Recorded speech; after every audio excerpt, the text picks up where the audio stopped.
Hi, my name is Alyssa. And my name is Jason. We are Solar Revolution.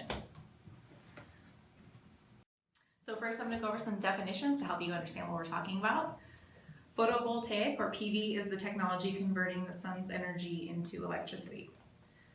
Efficiency is how much of the energy taken in can be converted to electricity. And temperature coefficient is for each degree over 25 degrees Celsius, the maximum power of the panel, or the efficiency, is going to be reduced by this percentage. All right, so Edmund Becquerel, is that how you pronounce it? That's right. All right, I'm getting this. All right, so in 1839, Alexandra Edmund Becquerel discovered the photovoltaic effect. So in 1888, Edward Weston receives the first U.S. patent for a solar cell. I think he called it the Weston cell. Makes sense. Yeah. So we have Nikola Tesla. So in 1901, Nikola Tesla received a patent for utilizing solar energy. By the way, I love those cars. They are pretty. In 1905, Albert Einstein published the paper on photovoltaic effect theory. So Bell Labs in 1954 creates silicon PV cells. Go them. So the early 60s, NASA started utilizing PV technology. And in 1966, they utilized a PV array on an observatory in space. Now do they use that on satellites all the time, or is this like the main thing now? That is pretty much a general thing that they do now. I guess the sun's right up there. Who would have figured it out? It might actually work up there. Yeah. All right, so lots of research in the 1970s reduced the costs by 80% due to all of it. So yeah, that's kind of awesome in the 1970s. They weren't just worried about their sideburns. Yes, that's very true. In 1990, Germany launches the program 100,000 solar roofs, and they start installing them in residential neighborhoods. Have you ever been to Germany? No, I haven't. Oh, I'd love to go. Yeah, they're pretty good at recycling there too. Really? Huh? I didn't know that. Well, now we're getting into the policies. So, Energy Policy Act of 2008 launched giving 30% tax credits. And in 2015, the Energy Policy Act is extended for another 8 years. Cool. So, how the photovoltaic layers go. So, we first have the glass, then the anti-reflective layer, and then we're looking at a electrical contact. Then we have the N-type silicon, which actually is the negative, and then we have the P-type silicon, which is the positive. Then we come down to the contact plate, and then the electron flow. So the sun beams down onto it and then goes through these. There is a wire connecting the negative and positive type silicon plates, which produces the electricity. So there are a couple different types of silicon PV panels.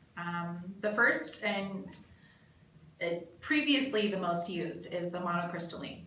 It's 20 to 25% efficient.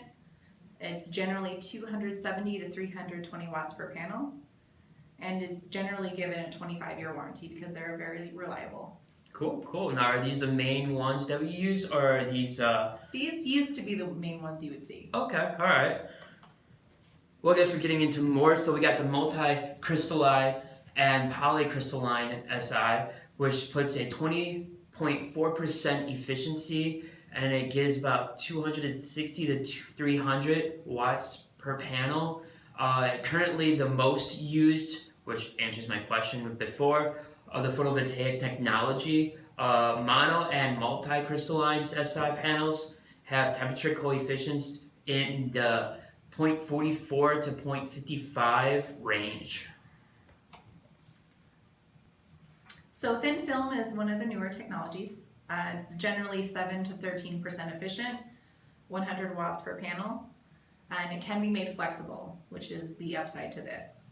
There are a couple different types of thin film. It's going to be amorphous silicon, 6TF, and CDTE-TF. The temperature coefficient for these is generally negative 0.25 to negative 0.34. So the high efficiency of solar panels. So 3 to 5 multi-junction or MJ is for solar energy is stored in a battery. 30 to 40% efficiency maximum of about 68.8% with a very high cost, which is also more expensive. So the standard for space is getting bigger, and then the use of mirrors and lenses to focus the energy onto a small area, which heats the panel up and creates the energy. So organic and dye sensitized are another new technology. They're more affordable, but they are very much less efficient. They're generally 0.01 to 5% efficiency, and generally 10 to 13 watts per square meter. Now, are they going to do more studying in organic, or are they? Yes, actually, they think that it could be up to 15% efficiency if they do some more research on Okay, cool. That'd be nice. Or since everyone's going organic these days, why not? it. Yeah. Why not with solar power? All right. So some of the new technologies you're going to be seeing us say SIGs a lot. So what SIG stands for is which is technically a semiconductor material made of copper, indium, gallium, and selenium, which is actually what SIGs is short for. So we have copper, indium, gallium, and selenium right there. So those are your periodic tables right there. So SIGS uses nanoparticle ink printed on an aluminum sheet.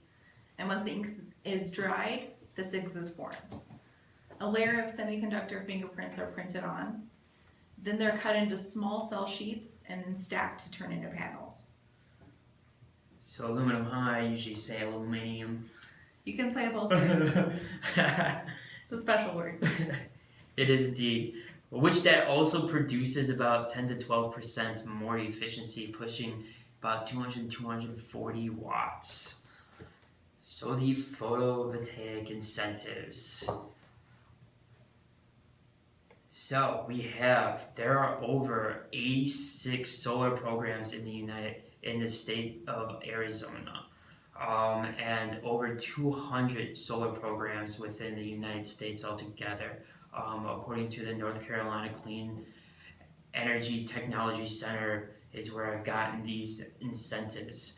You can also look up www.dsireusa.org. They will give you many of the incentives. Now, some of these programs consist of corporate taxes and residential taxes. So we have loan programs, interconnections, grant programs, sales tax incentives, corporate tax exemptions, personal tax exemptions, and then a rebate program. Up to 30% is what they're going with right now in the state of Arizona. So there are environmental and other incentives. There is little to no global warming emissions for solar, reducing CO2, NOx, and SOx emissions. You can go off the grid and be self-reliant with solar or PV completely. There are long-term savings in energy costs, and it can be built to any size. Cool. I'd love to live in a cabin and just have solar and maybe like pump storage as pushing like my energy, and then not have to rely on any like companies and just like live like off the grid. Wouldn't you kind of like that?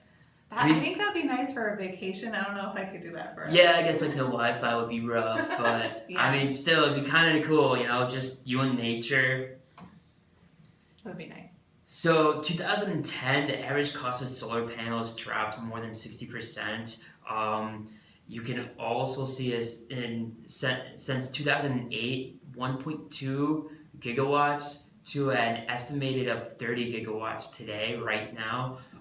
They're saying they're going even bigger now, going to like trying to get 30 or 40, out of that. This is enough power to power about 5.7 million homes. All right, so there are some disadvantages to solar. It doesn't work at night, and the starting costs are high. So it generally costs a lot of money to put them up. Solar electricity storage technology hasn't reached its potential yet, which means that's the biggest problem, is finding a way to store that energy to use it again at night. So, as you see up there, we do have some ASU solar researchers that we just want to say thank you to furthering your research. So we figured we'd give them a applause and a recognition.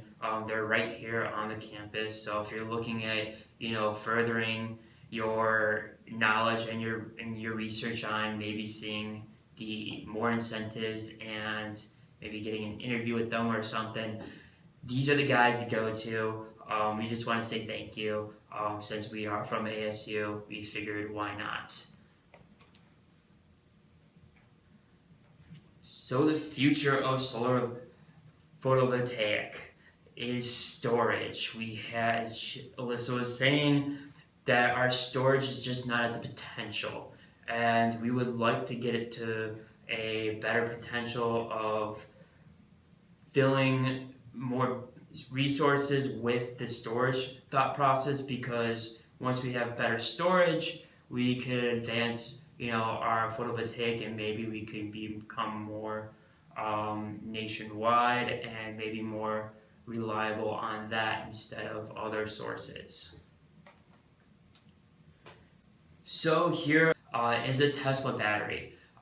They are announcing it. They haven't announced it yet, that we understand. The stats are not there, but they're trying to make this battery have the best storage out there right now, and this storage would be able to supply a single home, and it would be able to supply it for a full day.